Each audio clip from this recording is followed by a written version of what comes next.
Assalamu alaikum wa rahmatullah.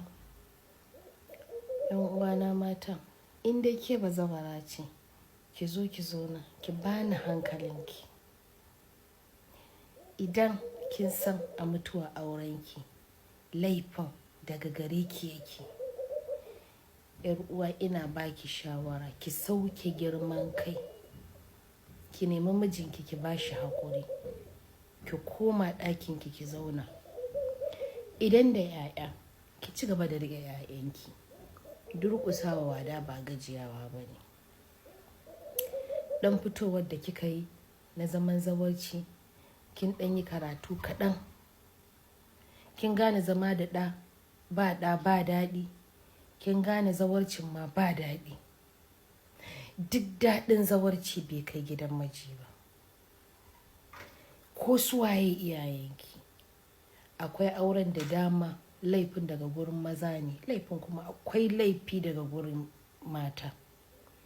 Idan kina cikin wanda ke kike da laifi kin sani, ko da iyayenki ba su sani ba, ko da ƙawayenki ‘yan uwanki duk ba su sani ba, akwai laifin da ke a kanki kin san ke da mijin kin taka wata babbar gudunmawa wajen mutuwa aurenki. Ki neme shi ki ba shi haƙuri.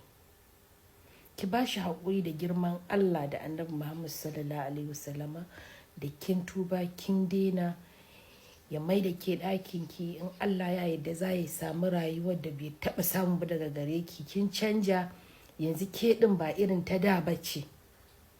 Ki je ki zauna. Wallahi sakayyar da Allah yake yi wa mata wanda auren su ya mutu suke samun ci gaba, wa'yanda suka zauna a gidan miji domin Allah ne suka yi biyayya. Wani abu ya zo ya raba, Allah yake duba zuciyarsu ya musu tagomashi da abin arziki. Idan baki yi sharan masallaci ba za ki ta kasuwa. Idan baki ji wannan shawarar ba, wallahi za ki ga rayuwa ba daɗi. Kuma ko kin yi auren sai ki je ki auri wanda ya fi mijinki tsiya. Kuma sannan ki zo ki zauna da shi ga ba 'ya'yanki. To gwanda ma in kin san akwai laifuka a cikin zamantakewarki, ki je ki ba shi haƙuri. Mai da shi wadan, durƙusa wada ba gajiyawa ba ne. Ki ba shi haƙuri, ki ce ke ɗin yanzu ba ta da bace. Don Allah ya haƙuri ya yafe miki.